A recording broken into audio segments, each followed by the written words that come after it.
credo che in questo caso si poteva anche sospendere l'iniziativa.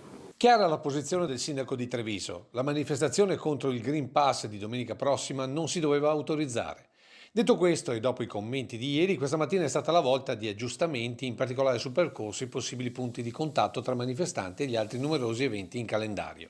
La manifestazione e tutte le iniziative della città dovranno comunque convivere e quindi l'appello è quello al rispetto reciproco e soprattutto tenere bassi i toni, ognuno farà quello che deve fare, manifesterà ciò che deve manifestare, però il rispetto tra persone non deve assolutamente mancare. Tra le righe comunque si percepisce l'irritazione di Casugana per il via libera deciso dal questore, mentre dalla prefettura un certo risentimento per un permesso rilasciato in accordo con il comune. Del resto, percorso e iniziali tempistiche, sottolineano dal Palazzo di Piazza dei Signori, sono state discusse durante un incontro tra tecnici e se c'erano rimostranze da sollevare c'era anche l'occasione del tavolo tecnico di giovedì scorso.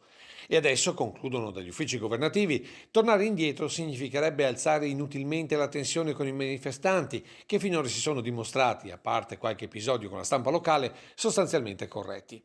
Un giudizio che però non tranquillizza per niente il sindaco Conte, alle prese con una domenica quantomeno affollata. Ci sarà una città strapiena di gente e in contemporanea ci sarà anche un corteo lecito per carità dei no Green Pass che comunque dovranno venire in città, con una città che è chiusa, che dovranno trovare parcheggio, dovranno manifestare e si sovrapporranno da un punto di vista di spazi con altre iniziative e questo francamente un po' mi dispiace.